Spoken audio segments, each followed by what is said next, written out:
Okay. Vasilios, first of all, good evening, and I would like to convey my very warm regards to you, to all your Greek colleagues and friends from Gdańsk, from north of Poland.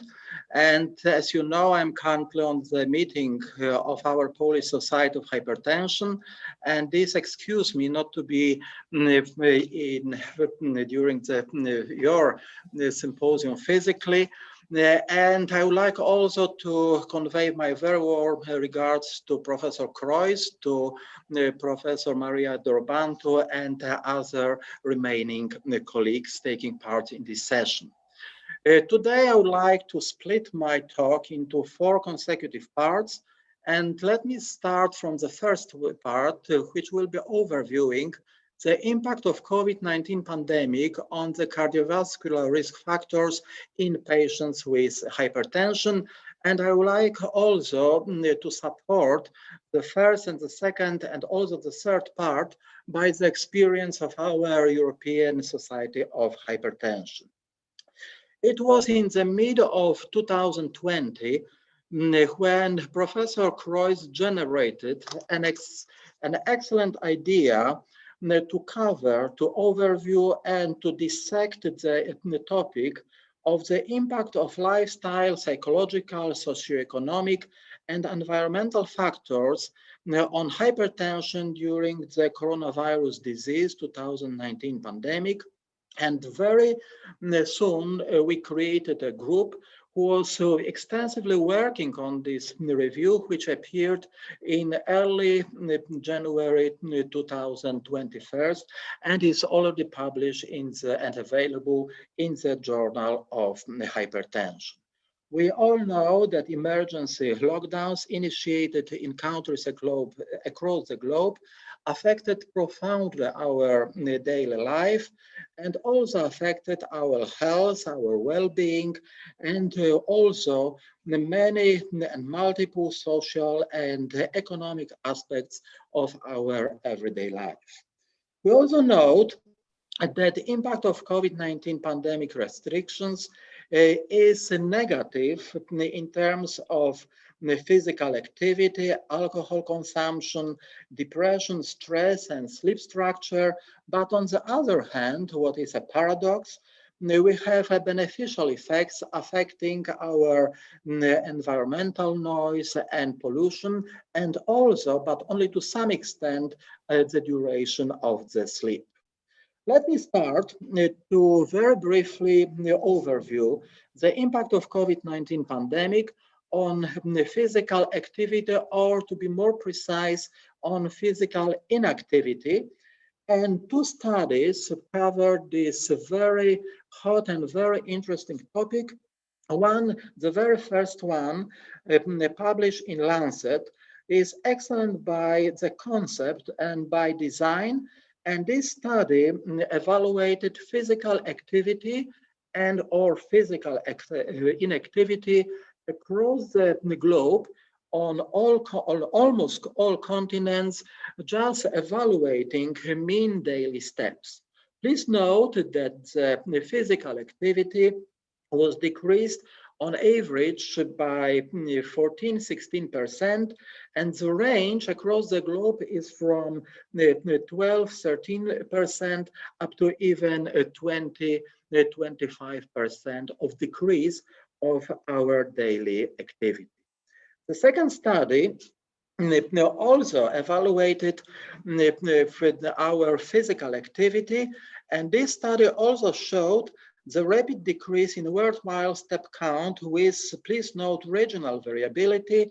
The most tolerant was the city of Seoul in South Korea, in contrast to New York, mentioned by Professor Reinhold Kreuz, London, Paris, and other cities across Europe and across Asia and across the United States. The question arises how this physical inactivity may be translated into estimated increase in blood pressure, and on average there is a rough estimate that such dramatic fall in physical activity may result in the increase in mean blood pressure by 7 millimeters of mercury.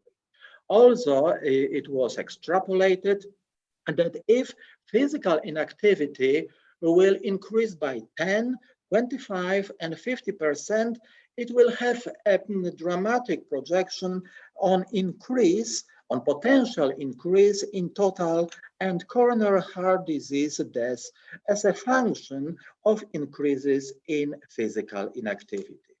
Taken together and summarizing, we know that the consequences of inactivity are fatal for the cardiovascular health. This problem is affecting and is worsening the cardiovascular profile of particular hypertensive patients, and it may be potentially responsible for the increased risk of cardiovascular mortality. On the other hand, if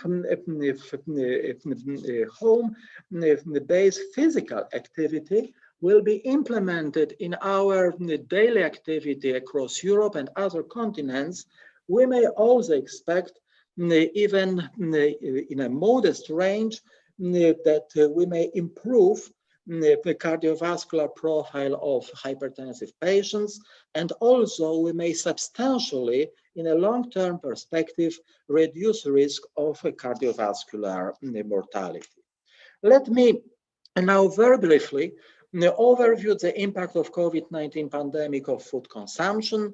We have a very interesting, intriguing two reports coming from Poland.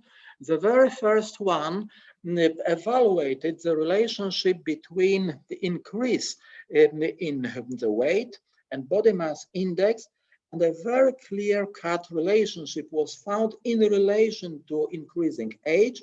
And please note that the more susceptible to gaining weight are persons being 40, 45 years old and higher.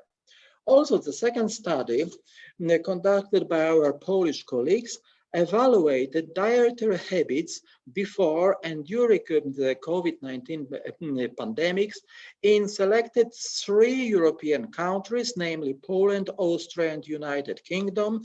And please know that we have a very interesting observations just indicating that the general shopping frequency dramatically decreased in favor of online grocery shopping and other shoppings. And also please note that this study extrapolated and clearly documented that particularly in Great Britain, and particularly in women population, the weight gain may be as high as by 38%, being the highest in the United Kingdom. And also we have a very convincing report from the United States, just evaluating all parts of the United States and clearly indicating that a severe lockdown restrictions, particularly in New York City and other parts of the United States affected by very strict restrictions, this may result and may be translated into approximately 3.3 per kilogram weight gain every month, what is giving a substantial weight gain on the yearly basis. Now I would like to switch to the impact of COVID-19 pandemic on alcohol consumption. And in general, we know from the information that distributed in social media and also in medical literature that in particular in the United States, alcohol sales increased by 55%, and it is also very clearly visible in Great Britain, and the average alcohol sales increased by almost 32%. The social repercussions of such dramatic increase in alcohol consumption are dramatic. and they are involving the increase in home violence, and also, and it will be discussed in a moment, they are affecting some special subpopulations of inhabitants. Please note that based on a very detailed American study, the frequency of alcohol use increased by 14%, and it was also evaluated that alcohol was consumed 1 day more per month by 3 out of 4 adults in the United States, and also increased alcohol related problems being independent of consumption level were seen in 1 out of 10 women in the United States. Also, there is a very strong relationship between the increased drinking habits during the lockdowns, during quarantines, and for depression severity, anxiety severity, and positive urgency. Also, please note that it was mentioned by me a moment ago that based on American and some European studies, some specific populations or subpopulations are particularly vulnerable for increased alcohol consumptions, including essential workers, older individuals, parents with children, and those with higher degree of depression. Let me now switch to another growing problem, to the impact of COVID-19 pandemic on depression, anxiety, and stress and sleep. And we know that the mean sleep duration increased, particularly in Europe and some European countries, including Italy, but it is not associated with a good sleep quality, and is also associated with increasing prevalence of insomnia. Also, please note that particularly in Italian populations, we have several very good and detailed studies. Sleep quality is profoundly affected by the COVID-19 pandemics, and based on one classic reports, based on 2,200 of responders, poor sleep quality was reported by 57% of responders, high anxiety almost 32%, and high distress syndrome by almost 42%. In general, we may conclude and summarize that COVID-19 pandemic and all resulting restrictions, it has a profound effect on sleep quality, the prevalence of increasing prevalence of depression. And please know that with exception of Latin America and Caribbean countries, this problem is uniformly distributed all over the world. Please note one of the Polish colleagues who was profoundly affected by all COVID restrictions, and he was seen by me 3 weeks after the pandemic's restrictions and lockdown was introduced in Poland in March 2020. And he was seen by me, when he was seen by me, his blood pressure, his office blood pressure was 180 over 120. And he has no history of hypertension. He had history of normal blood pressure values. And after a long discussion and explaining the present situation, please note that his ABPM was completely normal. And finally, let me switch to the impact of COVID-19 pandemic on some environmental risk factors.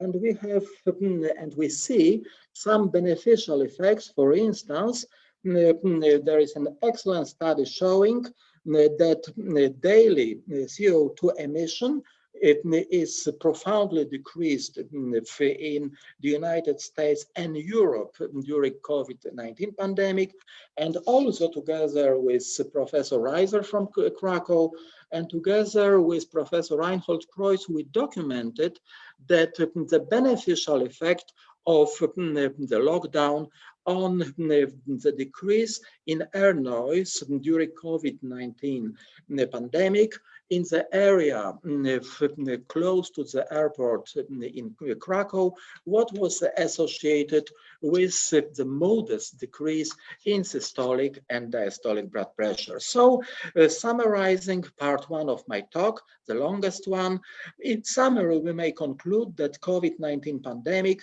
pandemic exert in the short and long term profound impact on lifestyle behaviors and environmental changes affecting blood pressure control and cardiovascular risk factors. In part two, I would like to briefly mention the problem of follow-up of patients with hypertension during COVID-19 pandemic. Please note that a very interesting study, the second one was generated by Professor Weber and Professor Kreuz, and the study explored the impact of hypertension care in the excellent centers across the Europe caused by the COVID-19 pandemic and restrictions. One of the major and one of the most important findings of this survey was to document that the number of physically attended visit of hypertensive patients decreased by almost 90% across Europe. And also please note that ABPM as a tool to evaluate blood pressure profile was almost suspended in most of excellent centers, and this was counterbalanced by very wild performing of home blood pressure monitoring, what is also stressed in our very recent European Society of Hypertension practice guidelines for blood pressure measurement. So in summary, summarizing part two of my talk, it is clearly documented that COVID-19 related shutdown of the healthcare system in many countries severely affected routine patients' care for hypertension, and this generated the need for development of new strategies for care of patients with hypertension based, like in Poland and all over European countries, on teleconsultations. Now I would like to switch for 2-3 minutes to the part 3 and cover the topic of potential impact of the COVID-19 pandemic on blood pressure values and blood pressure profile in hypertensive patients. We know that one of the post-COVID-19 sequelae would be persistently elevated blood pressure, particularly in patients with essential hypertension. So far, for instance, when evaluating a very interesting 6-month consequences of COVID-19 in patients study discharged from hospitals, this is a very interesting and very important study. It was clearly documented that after 6 months after acute infection of COVID-19, the most the factors mainly troubling our patients was fatigue or muscle weakness or sleep difficulties, anxiety or depression, and hypertension or hypertension worsening control was not reporting in this study. And also the very recent article of coming from Gianfranco Porati also documented even a very modest decrease of home blood pressure monitoring across the Europe as a result of a COVID-19 pandemic. And also I would like to announce a very interesting study which is initiated by European Society of Hypertension. It was an excellent idea of Professor Weber and Professor Kreuz to generate a new study with Scientific Steering Committee, Executive Committee, and Coordinating Center, which will involve 46 participating centers so far invited to our study and covering almost 23 European countries, of course, involving multiple centers in Greece. And the remaining 4 part of my study will cover the problem of delayed diagnosis and care of patients with hypertension and cardiovascular disease. Please know that this topic was excellently covered by Professor Thomas Weber in our review article, and there is no doubt, and there is a kind of paradox, that during the first weeks and the first months of COVID-19 pandemics, for instance, in Italy, there was a dramatic reduction of hospitalizations for myocardial infarction across the whole Italy. One explanation for such phenomenon is that patients are feared coming to the hospital and getting infected during acute phase of COVID-19 pandemic. However, we have a long list of contributing factors. Also, please note that the very recent study co-authored by Professor Mancia and Professor Professor Guido Grassi clearly showed that also along with hypertension, one of the very important post-COVID-19 sequelae will be to increase the number of long-term cardiovascular complications after COVID-19 pandemic, when all the restrictions will be totally eased. And please note that we have a variety of spectrum of new cardiovascular complications induced or evoked or associated by COVID-19 infections. And one of them is, for instance, a very interesting phenomenon of Takotsubo syndrome. And we have, for instance, a growing number of case reports reporting acute Takotsubo syndrome as a result of COVID-19 pandemic. So in summary, first of all, again, thank you very much for inviting me to this excellent session. Thank you very much for selecting this very intriguing title of my talk. And in summary, there is no doubt that the consequences of COVID-19 pandemic will be seen for coming months and coming years, and we may expect not only increased in blood pressure control, the worsening in blood pressure control, but also we may, as a sequelae, we may observe increase in cardiovascular complications in our patients. Thank you very much for your attention.